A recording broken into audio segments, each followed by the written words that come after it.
How's everybody doing? This is day 19 at the table with Joe Hickey.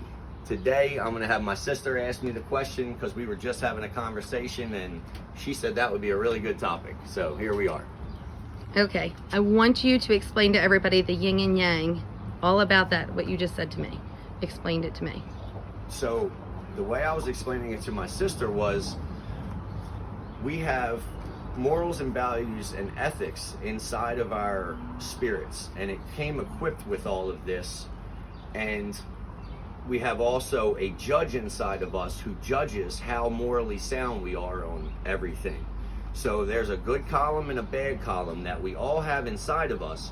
And whenever we're in relational experiences, whether it be friendship or baby fathers, baby mothers, workmates, people online, it's all relational experiences. And that second party also has a good and a bad column. We as human beings, especially as Americans, we have so many options in front of us, from how many different kind of socks do you wear, from how many different pairs of jeans to pick, from how many different cars to have, from how many different toys to buy your kids. I mean, it's a million options in a million areas, and it's always flooded into our brains. So the yin and yang theory that I have from what I experienced was that I had that my judge was cruel, he was abusive. So I went to war at him with the gym and in that one specific area. So I figured out that I could beat those voices, but I could never get off that negative column that I always judged myself to without explanation of another side. Because being in life and a barber, I've learned that there's always one story, the other person's story, and somewhere in the middle of those backed up feelings is a fair truth. And if we can get to that fair truth, we got to get off our negative column hamster wheel and judge. We'll dissect our negatives down to the bare minimum until we're destroyed and everything's our fault. But we never jump on our positive columns and look into our motives behind it. What were our options? Did we have any other option but to hurt somebody? And if we did we make still the most morally, ethically sound decision for other people and not ourselves?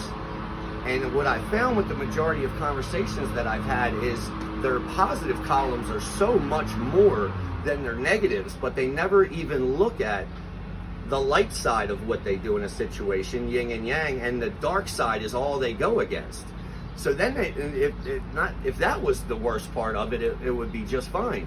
Then there's a whole other side to it, which is the other relational experience in the situation, down to my children, which they're just a visual example emulating what they see in front of me day to day. I can tell them with my mouth all I want to do, this, that, and the third, but if I don't stop and physically show them so that they can watch, they don't really compute the information properly. So when I slow down, I stop them, I look them in their eyes, I have their full undivided attention, their mind, their body, and their spirit. The information is received so differently at that level. So then the other side of the story. So even if it was my child, I'd have to look at their motives and everything, and I could never really fully jump into their shoes unless I've experienced what they've experienced. So if it's a spouse and they've been raped and I've never been raped, well, I probably couldn't empathize with that.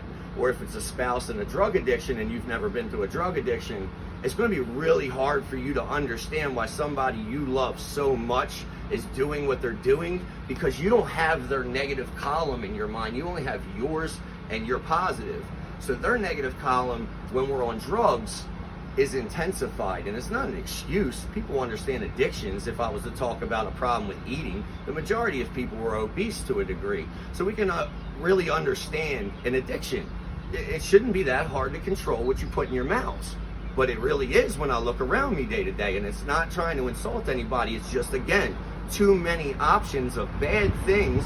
Fast food stores, candy stores, sugar stores, blah, blah, blah, blah, blah, blah, blah. But to go try to find a healthy fast food restaurant that you can get something halfway cheap and affordable to live in today's society without paying an arm and a leg and having to get out of the car and go in and put in the hard work to get what you really want. It's always the hard way seems to be the higher path for me in every area.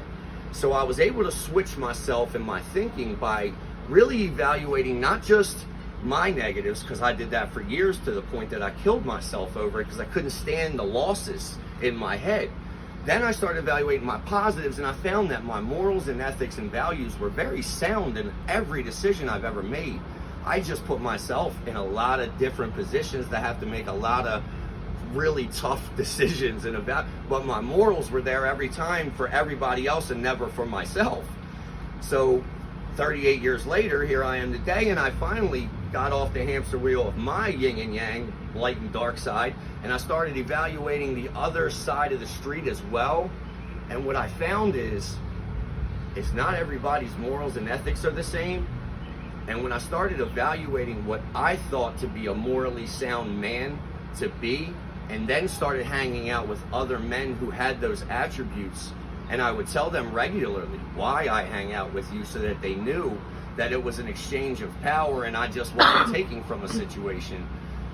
And I also, it's like if somebody loaned me money and said, oh, you don't have to worry about it, I would pay it back intentionally as soon as possible, because no matter what, I want everything to be morally sound. I don't want to be on the darkest side of one spectrum or on the lightest side of one spectrum. I'd rather be right in the middle with my own thoughts, my own feelings, my own understanding of those feelings, processed emotions, strong mind, clear body to think clear, not polluted with sugars and caffeines and drugs and every other poor substance we have access to so freely.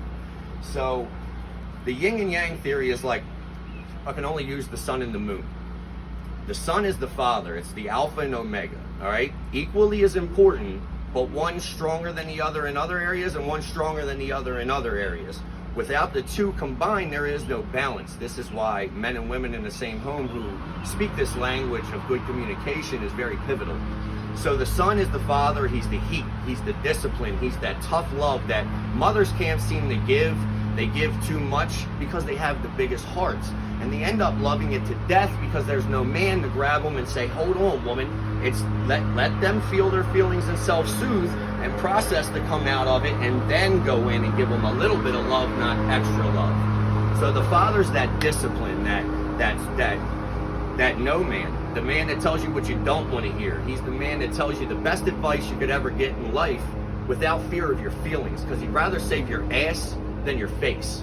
So I need more of that in my life. I found it in very few places or in certain areas, never in that whole package, so to speak, but I don't think any of us are perfect. I just place myself around people that better me as a man.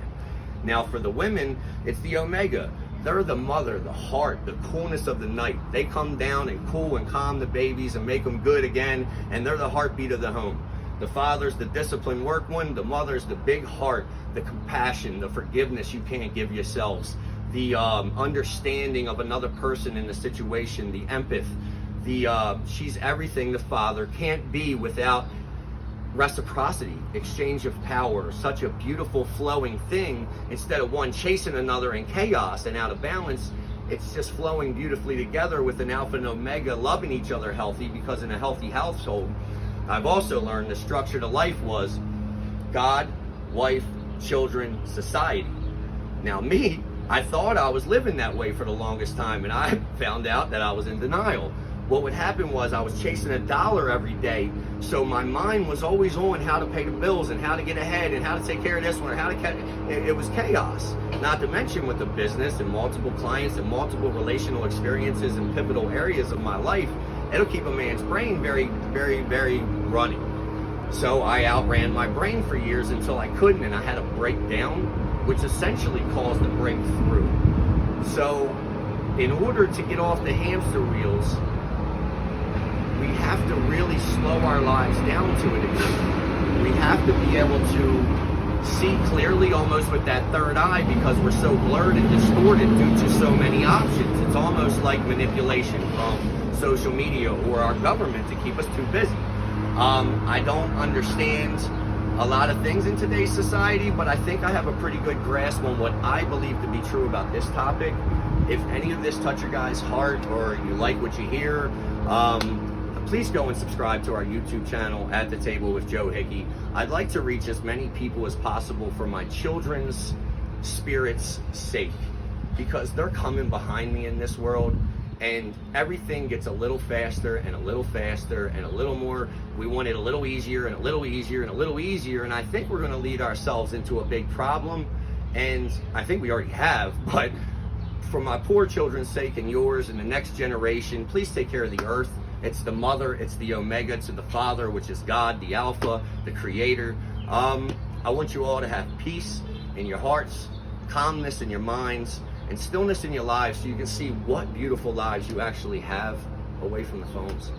I love you all. God bless.